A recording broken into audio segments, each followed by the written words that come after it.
നമ്മൾ ജീവിതത്തിൽ ചില സാഹചര്യങ്ങളിൽ ചില കർമ്മങ്ങൾ ചെയ്യാൻ നിർബന്ധിതരാകും. അപ്പോൾ അതിൽ നിന്ന് പിന്മാറാൻ വേണ്ടി ചില സ്വയം ന്യായീകരണങ്ങൾ കണ്ടെത്തുകയോ ഒഴിവ് കഴിവുകൾ പറയുകയോ ചെയ്യുന്നത് ഒന്നുകിൽ ഭയം കൊണ്ടായിരിക്കും, അല്ലെങ്കിൽ മടി, അലസത കൊണ്ടായിരിക്കും. പക്ഷേ പ്രകൃതി നിയോഗിക്കപ്പെട്ട കർമ്മത്തിനും ന്യായത്തിനും അടിസ്ഥാനപ്പെടുത്തിയാണെങ്കിൽ അത് നമ്മൾ ചെയ്തേ പറ്റൂ. അതിൽ നിന്ന് നമുക്ക് ഒളിച്ചോടാനുള്ള അധികാരമില്ല. ദേഹവും ദേഹിയും തമ്മിലുള്ള വ്യത്യാസം എന്താണെന്നാണ് ഭഗവത്ഗീതയിലെ 2-ാമത്തെ അധ്യായമായ സാഖ്യയോഗത്തിൽ പറയുന്നത്. എന്താണ് ദേഹം, എന്താണ് ദേഹി എന്നത് മനസ്സിലാക്കാൻ ഒരു എളുപ്പ വഴിയിലൂടെ പറയാം. ദേഹി എന്ന് പറഞ്ഞാൽ ആത്മാവ്, അതായത് തേരാളി, ഡ്രൈവർ. ദേഹം എന്ന് പറഞ്ഞാൽ ശരീരം, തേര് അല്ലെങ്കിൽ വാഹനം. ഒരു വാഹനം ഓടണമെങ്കിൽ ഡ്രൈവർ വിചാരിക്കണം. ഡ്രൈവർ ഉദ്ദേശിക്കുന്ന സ്ഥലത്തെ വാഹനം നീങ്ങുകയുള്ളൂ. അതുപോലാണ് നമ്മളെ ശരീരം കൊണ്ട് എന്ത് കാര്യം ചെയ്യുന്നെങ്കിലും അത് ആത്മാവ് അറിഞ്ഞിട്ട് മാത്രമായിരിക്കും. ആത്മാവാണ് നമ്മളെ കൺട്രോൾ ചെയ്യുന്നത്. പിന്നെ ഡ്രൈവർ വണ്ടി ഓട്ടിക്കണമെങ്കിൽ എങ്ങനെയാണ് വണ്ടി ഓട്ടിക്കേണ്ടത് എന്ന ജ്ഞാനവും വേണം. അതായത് എങ്ങനെയാണ് കാറ് സ്റ്റാർട്ട് ചെയ്യേണ്ടുന്നത്, അല്ലെങ്കിൽ ആക്സിലേറ്റർ എപ്പോൾ കൊടുക്കണം, എപ്പോൾ കുറയ്ക്കണം, ബ്രേക്ക് എപ്പോൾ ചവിട്ടണം. ഈ ജ്ഞാനം ഉണ്ടെങ്കിലേ ഡ്രൈവർക്ക് വണ്ടി ഓട്ടിക്കാൻ സാധിക്കുകയുള്ളൂ. എന്നാൽ ഈ ജ്ഞാനം മാത്രം മതിയോ വണ്ടി ഓട്ടിക്കാൻ? തിയറി ടെസ്റ്റ് പാസ്സായാൽ നമുക്ക് ഉടനെ വണ്ടി എടുക്കാൻ പറ്റുമോ? ഇല്ല, പ്രാക്ടീസ് വേണം. അപ്പോൾ എത്രത്തോളം നമ്മൾ വണ്ടി ഓട്ടിക്കാൻ പ്രാക്ടീസ് എടുക്കുന്നു, പരിശീലനം നേടുന്നുവോ, അത്രത്തോളം സുഗമമായിട്ട് നമുക്ക് വണ്ടി ഓട്ടിക്കാൻ സാധിക്കും, ഇല്ലേ? അതുപോലാണ് നമ്മുടെ ആത്മാവിന് ജ്ഞാനം വേണം. വെറും ജ്ഞാനം കൊണ്ട് മാത്രം കാര്യമില്ല. ആ ജ്ഞാനം എപ്പോഴും അയവർത്തുകൊണ്ടേയിരിക്കണം. അങ്ങനെ അത് ജീവിതത്തിൽ പ്രാക്ടീസ് ചെയ്തുകൊണ്ടേയിരിക്കണം. അതിനാണ് യോഗം എന്ന് പറയുന്നത്.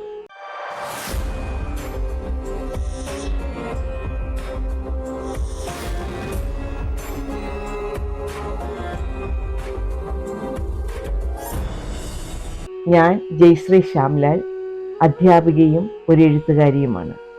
കൃഷ്ണനടക്കം പലരും ഇടപെട്ട് ചർച്ച ചെയ്ത് യുദ്ധം ഒഴിവാക്കാൻ ശ്രമിച്ചു. എന്നിട്ടും അമ്പിനും വില്ലിനും കൗരവർ അടുക്കുന്നില്ലെന്ന് കണ്ടപ്പോൾ മാത്രമാണ് പാണ്ഡവരും കൂട്ടരും യുദ്ധത്തിന് തയ്യാറാകുന്നതും യുദ്ധത്തിന് ഒരുങ്ങുന്നതും. അല്ലാതെ ഒരു ദിവസം സുപ്രഭാതത്തിൽ വന്നങ്ങ് യുദ്ധം ചെയ്യുകയല്ലല്ലോ. യുദ്ധത്തിന് പിന്നാമ്പുറത്ത് ധാരാളം പരിശ്രമങ്ങൾ നടന്നിട്ടുണ്ട്. ആസൂത്രണങ്ങളും ഇന്നാരി എവിടൊക്കെ നിൽക്കണം, എത്ര അക്ഷൗണി ഉണ്ടായിരിക്കണം, ആരായിരിക്കണം അതിൻ്റെ നേതാവ്, ഇങ്ങനെ പലവിധ ചർച്ചകളും നടന്ന് ആസൂത്രണം ചെയ്തിട്ട് അവസാനം യുദ്ധത്തിന് തയ്യാറായി എല്ലാവരും വന്ന് അണിനിരക്കുമ്പോൾ എനിക്ക് യുദ്ധം ചെയ്യാൻ സാധ്യമല്ല എന്ന് പറഞ്ഞ് പിന്തിരിയുന്നത് ശരിയാണോ? അർജുനൻ ഉണ്ടായ മനസ്സിൽ തോന്നിയ വിഷമങ്ങളെല്ലാം പറഞ്ഞു, ഇന്നതാണ് കാരണമെന്ന്. ശരി തന്നെ. പക്ഷേ സജ്ജനങ്ങളെ കൊല്ലേണ്ടി വരുമെന്നും കുലനാശം വരുമെന്നുമെല്ലാം അർജുനൻ എന്തുകൊണ്ട് മുമ്പേ ചിന്തിച്ചില്ല? അന്തിമ നിമിഷത്തിലാണോ അതൊക്കെ ചിന്തിക്കുന്നത്? അർജുനന്റെ ഈ വിലാപ കാര്യങ്ങളെല്ലാം കേട്ടുകഴിഞ്ഞ് കൃഷ്ണൻ ചിരിച്ചുകൊണ്ട് അർജുനനോട് ചോദിച്ചു, ഹേയ് അർജുന, ശ്രേഷ്ഠ പുരുഷന്മാർക്ക്, അതും ക്ഷത്രിയർക്ക് യോജിക്കാത്ത ഈ ബുദ്ധിഭ്രമം നിനക്ക് എവിടുന്ന് കിട്ടി?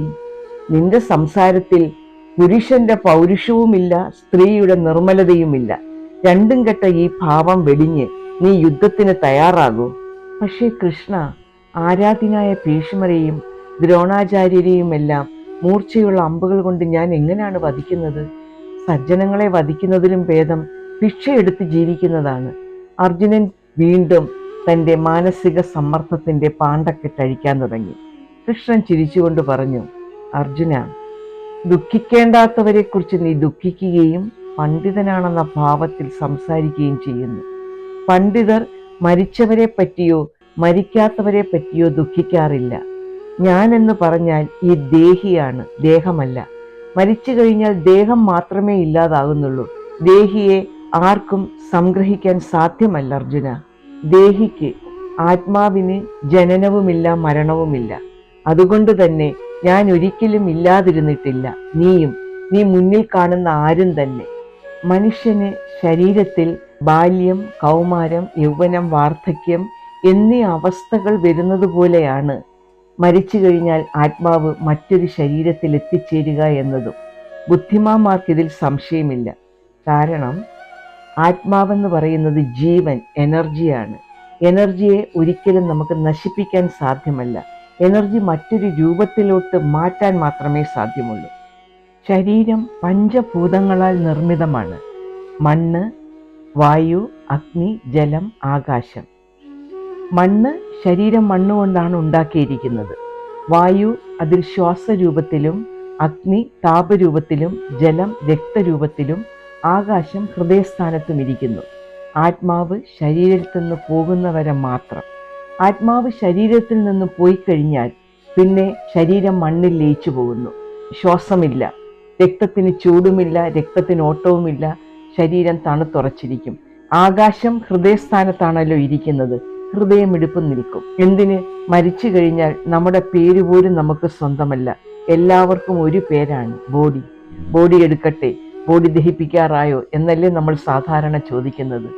ഈ പഞ്ചഭൂതങ്ങൾ കൊണ്ടാണ് സമസ്ത മനുഷ്യരെയും സൃഷ്ടിച്ചിരിക്കുന്നത്, ധർമ്മജ്ഞാനികളെയും അധർമ്മജ്ഞാനികളെയും എല്ലാവരെയും. നീ മുന്നിൽ കാണുന്ന ഭീഷ്മരും ദ്രോണാചാര്യരും ഒന്നും ഇതിൽ വ്യത്യസ്തരല്ല. പിന്നെ നീ എന്തിനാണ് പേടിക്കുന്നത്? ആരെയാണ് നീ മോഹിക്കുന്നത്? നാശമില്ലാത്ത ദേഹിയെ നാശമുണ്ടാക്കാൻ ആർക്കും സാധ്യമല്ല അർജുന. അതുകൊണ്ട് നീ യുദ്ധം ചെയ്യൂ. കർമ്മം ചെയ്യാൻ തയ്യാറായി കഴിഞ്ഞാൽ പിന്നീട് നമ്മൾ അതിൽ നിന്ന് പിന്തിരിയാൻ പാടില്ല.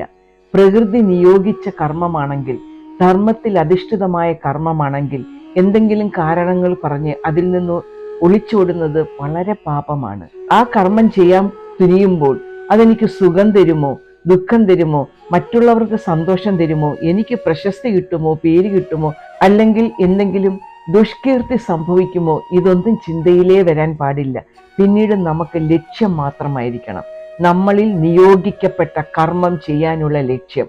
അതിനിടയ്ക്ക് കാണുന്ന ഒരു കാര്യങ്ങളും നമ്മളെ ബാധിക്കാനേ പാടില്ല. അങ്ങനാണെങ്കിൽ മാത്രമേ ജീവിതത്തിൽ സന്തോഷത്തോടെ സമാധാനത്തോടെ ജീവിക്കാൻ സാധിക്കുകയുള്ളൂ. ഇത്രയും നേരം എന്നെ കണ്ടുകൊണ്ടിരുന്ന കണ്ണുകൾക്കും കേട്ടുകൊണ്ടിരുന്ന കാതുകൾക്കും നന്ദി, സ്നേഹം. ബാക്കി ഭാഗം നമുക്ക് അടുത്ത എപ്പിസോഡിൽ കാണാം.